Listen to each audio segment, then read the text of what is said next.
Welcome to the History of North America. I'm Mark Vinette. After many years of unsuccessful North American settlements, the English founded the colony of Jamestown in Virginia. The original Jamestown colonists had never intended to grow all of their food. Their plans depended upon trade with the local natives to supply them with food between the arrivals of periodic supply ships from England. Lack of access to fresh water and a severe drought crippled the limited agricultural production of the Virginia colonists. A fleet from England, damaged by a hurricane, arrived months behind schedule with new colonists, but without adequate food supplies. Combined with the lack of trade with the Native Americans and the failure of supply ships, the colony found itself with far too little food for the upcoming winter. Let's explore this early crisis in American history along with the Nice Try podcast. Men are dying. 104 men landed in May of 1607. By the end of the year, only 38 were still alive. And this does not make the Virginia Company look good. They've got to save face for their many bondholders in England. There's serious investment in this endeavor from wealthy citizens and the government, and they cannot blow it. On damage control, the Virginia Company sends over more men, along with new leadership and new plans. They put all the leaders and the new plans on one ship, and then all the men on other ships. And that one ship, the one with the leadership and the rules, it gets wrecked in Bermuda. But all the other ships with all the men, they arrive in Virginia. There are 300 new men now in Jamestown with no leadership, no laws, no provisions, nothing. Just these 300 men, which came to be known as the headless remnant, right? The head was crashed. These were the headless remnant. So here come 300 lawless, rowdy men into what is John Smith's Virginia. Now, these scores of new men also need to be fed. And these men are restless and upset and starving and hard to control. To try to keep relative peace, John Smith tries to separate the men in various posts. One day, he visits an especially rowdy one. John Smith gets back in his boat, goes back down the river to Jamestown, and it was during that trip down river that there was gunpowder on his lap, that a match flew into the gunpowder and the gunpowder exploded in his lap, maiming him for life. At that point, he had to return to England. So John Smith is gone. And from there, things are about to get bad. Very bad. The Virginia Company is starting to look terrible. John Smith has come back maimed, and the stories of violence and deprivation are leaking back home to England. And so, like any modern startup, they do that thing of blaming the contractors. Like, the Virginia Company is not at fault, it's these guys, they're no good. And now, filling in John Smith's place was a Don Jr. of a man named George Percy. George Percy was a younger son in an aristocratic family who came to Virginia hoping to make a name and a fortune for himself. This was in 1609, by the way. And George Percy had never been a leader of anything before. He was totally dependent on his older brother, who was the Earl, for any kind of money or any kind of support. He is not John Smith. He thinks all the tribes are the same. He doesn't know how to speak with them. He's not prepared. The camp descends into chaos. All hell breaks loose. The starving men lash out and ruthlessly slaughter the women and the children of the tribes around them. They're cruel and angry and delirious, and so the Powhatan Confederacy cuts off food supply to Jamestown. The English, after all, are begging for food and then killing in cold blood, and they seem to be only growing in number.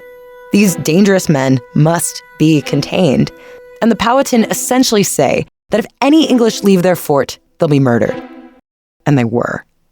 The Powhatan would kill colonists, tie them to posts, and, tauntingly, stuff their mouths with bread. There was no food for the begging living. So this was the start of the starving time. It was only a few months, from the fall of 1609 to the spring of 1610. And in this time, out of the 500 men now in Jamestown, only 60 survive. Percy says that first they ate dogs, they ate cats, they ate rats, they ate vermin, they ate any living thing that was in the fort. Then they ate the leather off their shoes, they boiled their belts and sucked them. Then it got to the point where he says they licked the blood off the faces of their dying men. So if you can imagine that, can you imagine someone lying down dying and you come and you crawl up to them and lick the blood off their face because that's how starving you are? And finally, it ended in cannibalism, both of English bodies and of Native American bodies. They were digging bodies out of the grave to eat them. Meanwhile, back in Bermuda, the leaders that were shipwrecked, the head of the headless remnant, they were actually fine. The Spanish had populated the island with pigs, which they lived on, and it was beautiful and the living was relatively easy. In fact, some even wanted to stay in Bermuda, but dutifully, they built new ships and continued their journey to Jamestown. They arrived there in May 1610, and it's just hell. They came and they say the gates were off the hook, that even approaching it, the gates were off the hook, the palisades were torn down. I mean, if they've come from their own shipwreck, they're coming into an absolute wreck, even visually as they look at what the Virginia fort looks like. The fort has been ripped apart. The men, cadaverous and quite literally out of their minds, hardly look like men anymore. They had burned their own buildings for firewood. They had eaten their colleagues. It was as if the colony had been taken with an autoimmune disease. It had attacked itself beyond the point of repair. The newly arrived leaders decide immediately to pack up and leave. The leader, Thomas Gates, stood there and beat a drum. He doesn't want there to be chaos and riot on the way out. So they're beating the drum on the way out. They go onto the ship and they leave. Marching them in step like skeleton soldiers. 1, 2, 1, 2, 1, 2, into the ship. They go back to England. They go out to sea. Imagine them, the salty Atlantic air whipping their hair, their faces pointed to Europe, back to home, at last. These men had long given up dreaming of piles of gold, of the glory of furthering their family names, or Protestantism, or the values of England. They just wanted food on the table. Maybe they'll marry. Maybe they'll have children. They could have a quiet life. This nightmare can all be forgotten, and they can go back to being Englishmen. But then comes the craziest twist in this story, because it's not over. What happens now is that there's another ship that is coming from England to Virginia that no one knows about. The Virginia Company had sent more reinforcements over to Virginia. These guys just refused to give up.